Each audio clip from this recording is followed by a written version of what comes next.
An account of Alma and the people of the Lord who were driven into the wilderness by the people of King Noah, comprising chapters 23 and 24.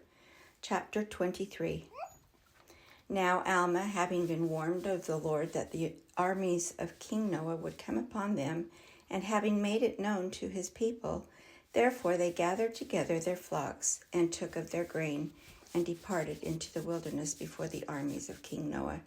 And the Lord did strengthen them, that the people of King Noah could not overtake them to destroy them. And they fled 8 days' journey into the wilderness. And they came to a land, yea, even a very beautiful and pleasant land, a land of pure water. And they pitched their tents and began to till the ground, and began to build buildings. Yea, they were industrious and did labor exceedingly. And the people were desirous that Alma should be their king, for he was beloved by his people. And he said unto them, Behold, it is not expedient that we should have a king, for thus saith the Lord, Ye shall not esteem one flesh above another, or one man shall not think himself above another. Therefore I say unto you, it is not expedient that ye should have a king. Nevertheless, if it were possible that ye could always have just men to be your kings, it would be well for you to have a king. But remember the iniquity of King Noah and his priests. And I myself was caught in a snare, and did many things which were abominable in the sight of the Lord, which caused me sore repentance. Nevertheless, after much tribulation, the Lord did hear my cries, and did answer my prayers, and has made me an instrument in his hands in bringing so many of you to a knowledge of his truth. Nevertheless, in this I do not glory, for I am unworthy to glory of myself. And now I say unto you, ye have been oppressed by King Noah, and have been in bondage to him and his priests, and have been brought into iniquity by them. Therefore ye were bound with the bands of iniquity. And now as ye have been delivered by the power of God out of these bonds, yea, even out of the hands of King Noah and his people, and also from the bonds of iniquity, even so I desire that ye should stand fast in this liberty, wherewith ye have been made free, and that ye trust no man to be a king over you. And also trust no one to be your teacher nor your minister, except he be a man of God, walking in his ways and keeping his commandments. Thus did Alma teach his people, that every man should love his neighbor as himself, that there should be no contention among them. And now Alma was their high priest, he being the founder of their church. And it came to pass that none received authority to preach or to teach, except it were by him from God. Therefore he consecrated all their priests and all their teachers, and none were consecrated, except they were just men. Therefore they did watch over their people, and did nourish them with things pertaining to righteousness. And it came to pass that they began to prosper exceedingly in the land, and they called the land Helam. And it came to pass that they did multiply and prosper exceedingly in the land of Helam, and they built a city which they called the city of Helam.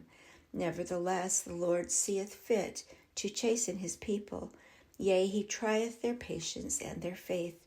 Nevertheless, whosoever putteth his trust in him, the same shall be lifted up at the last day. Yea, and thus it was with this people. For behold, I will show unto you that they were brought into bondage, and none could deliver them but the Lord their God, yea, even the God of Abraham and Isaac and of Jacob. And it came to pass that he did deliver them, and he did show forth his mighty power unto them, and great were their rejoicings. For behold, it came to pass that while they were in the land of Helam, yea, in the city of Helam, while tilling the land round about, behold, an army of the Lamanites was in the borders of the land. Now it came to pass that the brethren of Alma fled from their fields, and gathered themselves together in the city of Helam, and they were much frightened because of the appearance of the Lamanites. But Alma went forth and stood among them and exhorted them that they should not be frightened, but that they should remember the Lord their God, and he would deliver them.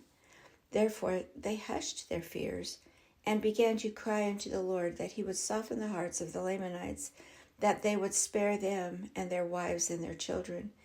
And it came to pass that the Lord did soften the hearts of the Lamanites, and Alma and his brethren went forth and delivered themselves up into their hands, and the Lamanites took possession of the land of Helam. Now the armies of the Lamanites which had followed after the people of King Limhi had been lost in the wilderness for many days, and behold, they had found those priests of King Noah in a place which they called Amulon, and they had begun to possess the land of Amulon, and had begun to till the ground. Now the name of the leader of those priests was Amulon, and it came to pass that Amulon did plead with the Lamanites, and he also sent forth their wives, who were the daughters of the Lamanites, to plead with their brethren, that they should not destroy their husbands. And the Lamanites had compassion on Amulon and his brethren, and did not destroy them because of their wives. And Amulon and his brethren did join the Lamanites, and they were traveling in the wilderness in search of the land of Nephi, when they discovered the land of Helam, which was possessed by Alma and his brethren.